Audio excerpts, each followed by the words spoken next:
Bismillahirrahmanirrahim.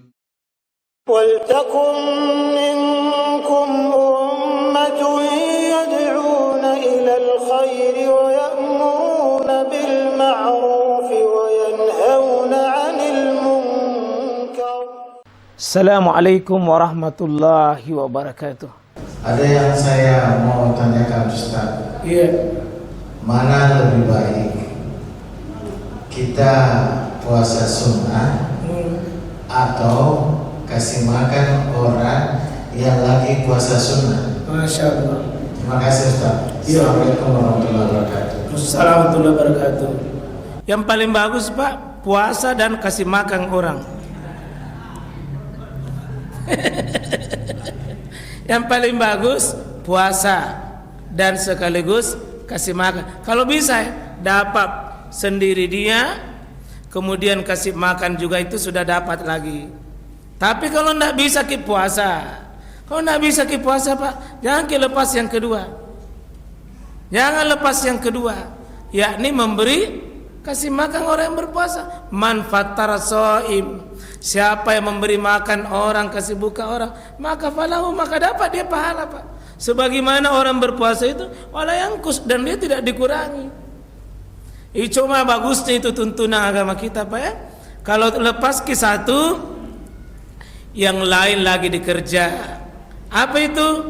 Tidak bisa ki puasa karena berbagai alasan, berbagai kondisi, berbagai uzur pada diri kita yang kasih makan.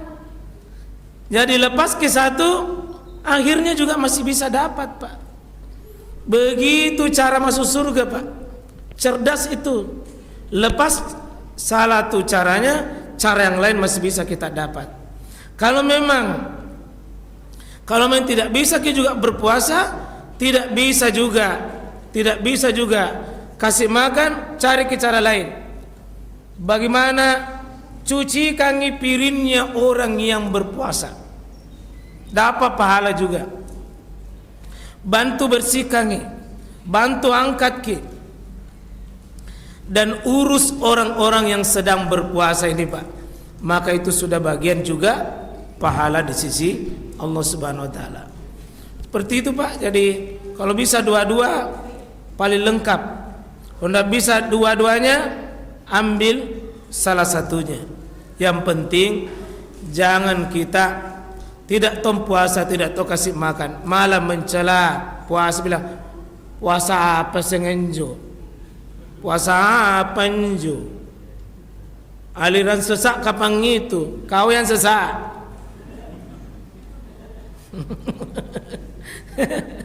Kira-kira begitu. Kalau tidak bisa kita melakukan, minimal mendoakan orang supaya kuat beribadah. Jangan dicela orang yang kuat beribadah itu, Pak. Makasih banyak, Pak. Makasih banyak atas tambahan penjelasan tak, karena hakikatnya kita itu yang menjelaskan atas pertanyaan tak. Ada yang lain? Oh, di atas. Alhamdulillah, silakan Ibu. Waalaikumsalam warahmatullahi wabarakatuh.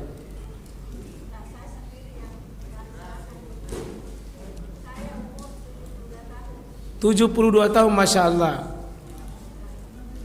Dirasakan tadi itu Bu Aman Nuammir? Masih bisa berdiri?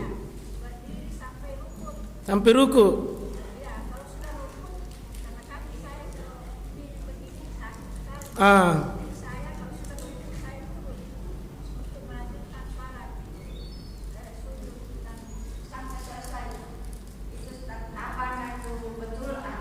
Kita bagaimana tadi? Jadi untuk melanjutkan sholat karena sakit itu kaki kita, diapakan ya?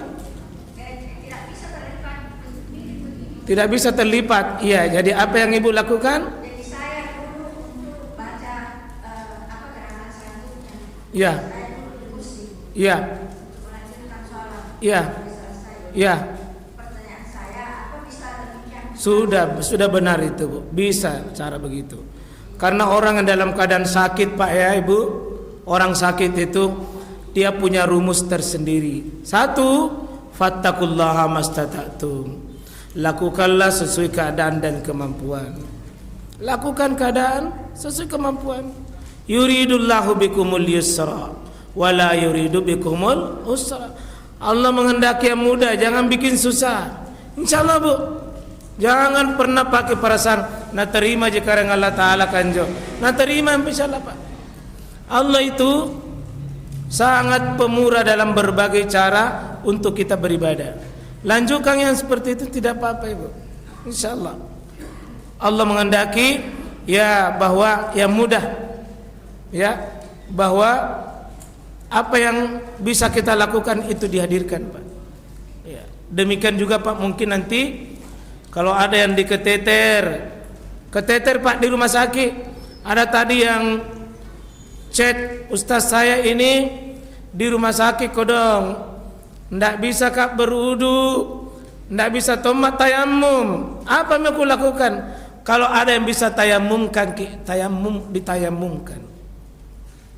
Yang tidak bisa berudu cukup tayamum. Tidak bisa tayamum ditayamumkan. Itu yang dilakukan. Bagaimana caranya Pak? Yang bagaimana? Caranya kita tayamumkan. Ya kita kalau ada orang sakit Pak, kita kasih begini tangannya, baru kita apa? Kita yang peragakan itu. Kita yang sapukangi punggung tangannya. Kita sapukan seperti ini, sapukan, lalu tangan tak ke mukanya, tuh, baru ya sudah selesai. Ya tangan tak ke mukanya, Pak. Dengan kalau bisa, tidak bisa tangannya dia, tangan tak bisa Pak, tidak bisa. Jadi banyak cara kita beribadah kalau itu dalam kondisi sudah tidak normal. Ya. Ingat Pak, jadi kalau tidak bisa berdiri cukup duduk, kalau tidak bisa duduk cukup baring, dalam posisi baring. Kalau masih bisa menghadap kiblat, menghadap kiblat.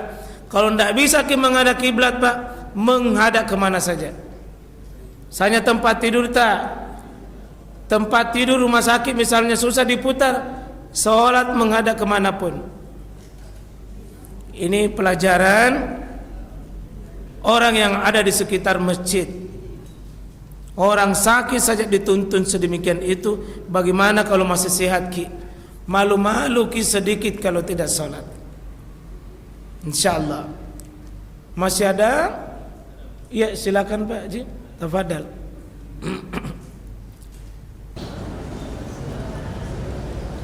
Assalamualaikum warahmatullahi wabarakatuh. Waalaikumsalam warahmatullahi wabarakatuh. Terima kasih banyak Pak Ustaz waktu yang diberikan. Saya ingin bertanya, pada satu pengalaman selesai sholat wajib asar, ada teman melakukan salat. Saya jadi penasaran, kira-kira salat apa yang dia lakukan. Akhirnya karena tidak bisa menahan keingintahuan, saya panggil dan bertanya, Bapak tadi salat apa? Dia bilang, saya salat asar mengganti salat wajib yang tahun lalu. Pertanyaan saya, Pak Ustaz, apakah salat wajib bisa diganti? Kemudian kapan dilakukan? Seandainya itu bisa diganti salat wajib, kapan bisa dilaksanakan? Terima kasih. Apakah sholat itu bisa dikoda, diganti, dan kapan? Memang ulama berbeda pandangan dalam hal apakah bisa mengganti atau tidak Pak. Karena kan puasa diganti. Apakah berlaku juga sholat? Sebagian ulama mengatakan boleh diganti sebagaimana hukum sholat. Sebagian ulama tidak. Ya, saya lebih cenderung Pak tidak.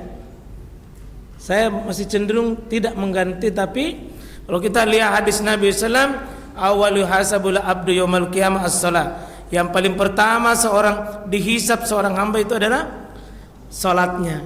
Fa in tamma fakutibat lahu tamma. Kalau salatnya bagus ditulis itu bagus Pak. Kalau bagus salat wajib tak bagus, ditulis Pak sempurna Pak. Wa illam kalau tidak sempurna maka tidak langsung divonis Pak, tidak.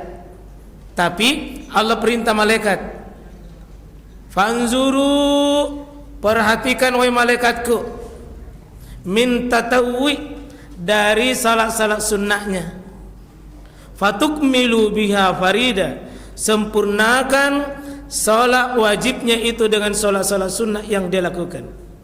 Kazalika, demikian as-saum, demikian puasa, demikian az-zakah, demikian haji, demikian ibadah Pak. Itu yang lain berpendapat disempurnakan sunnah-sunnahnya, sehingga yang sunnah ini insya Allah nanti pada posisinya dia fatukmilu biha farida, menyempurnakan kekurangannya wajib tak. Ya mungkin waktu ta SMP, waktu SMA Pak tidak sholat ke. Hari ini kalau ada sholat-sholat sunnah, ba'diyah, qabliyah, muakkad, gairu muakkad, rawatib, gairu rawatib, lakukan Pak. Jangan cerita riboko kalau ada orang salat sunnah azan di depan. Ada sebagian saya lihat orang salat sunnah di depan amma kalamakal aja riboko. Tapi tidak aja di masjid sini Pak, enggak ji. Tidak ji. Sebagian ji. Insyaallah Pak ya, kalau saya mungkin sependek bacaan saya masih belum saya anjurkan untuk mengganti. Perbaiki saja Pak, tahajud tak, duha tak, salat-salat sunnah tak, perbaiki. Karena saya belum mendapatkan penjelasan kapan itu diganti, kalau mau diganti.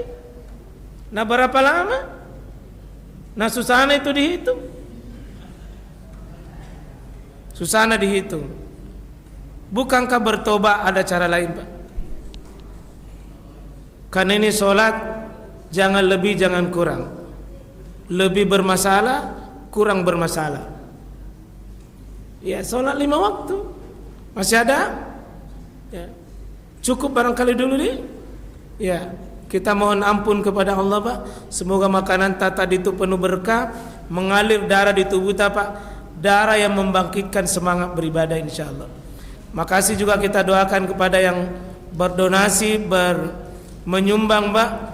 Kalau nak pakai ini makanan tak nak pakai orang beribadah, maka darah-darah yang mengalir pada tubuhnya, dia ibadahnya itu adalah ibadah hakikatnya kita yang sedang beribadah.